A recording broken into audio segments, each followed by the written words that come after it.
They sit as imposing and silent as the Sphinx. The textile mills that were once almost as common as churches throughout the Piedmont, now being asked to serve a new master if they want to survive at all.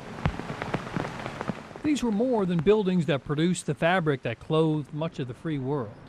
They were the cornerstones to entire communities, mill villages that provided families with everything they needed. Cone Mills created one for each of its operations.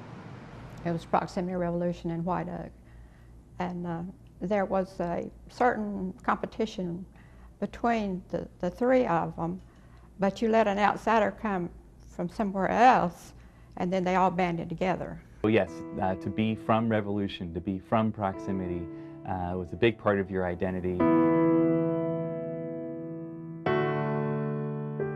Benjamin Filene is leading a project at UNC Greensboro that is documenting the lives in the mill villages. That's where history really happens, is through the lives of ordinary people. Each mill village had its own school, its own stores, its own churches, all built by the company. Cone Mills even put the roof over each family's head.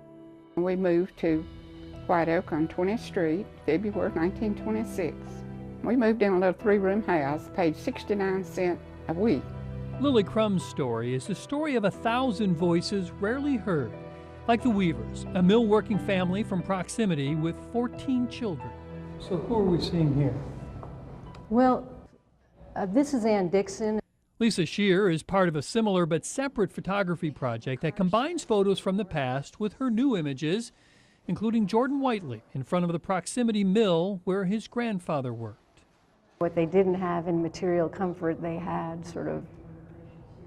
large extended families that looked after each other, and a real identity and a very separate culture. Something they learned when they left the mill's elementary schools for public high schools. That was their first experience with realizing that to be a mill worker was not always to be seen with a lot of respect in the rest of the city, and that was an eye-opener for some of them. Because as they grew up on streets like this one in White Oak, life seemed both so uniform and idyllic. The Smiths who lived here knew the Johnsons next door as well as they knew the Allreds up at the end of the street. In fact, 4 times out of 5, Becky Smith became Mrs. Allred. Annie Lou Thor was one of those. I lived in 1416 right across the street from him. As she told photographer Lisa Shear, mill life seemed as wonderful for the workers as it did for the management and mill owners. We've met people that maybe their father had been a doctor, a lawyer, and they would say, well, maybe we could take tennis lessons, maybe we could do this or that, but we couldn't do as many things as you folks could. I said, well, that sounds like you lived in a country club.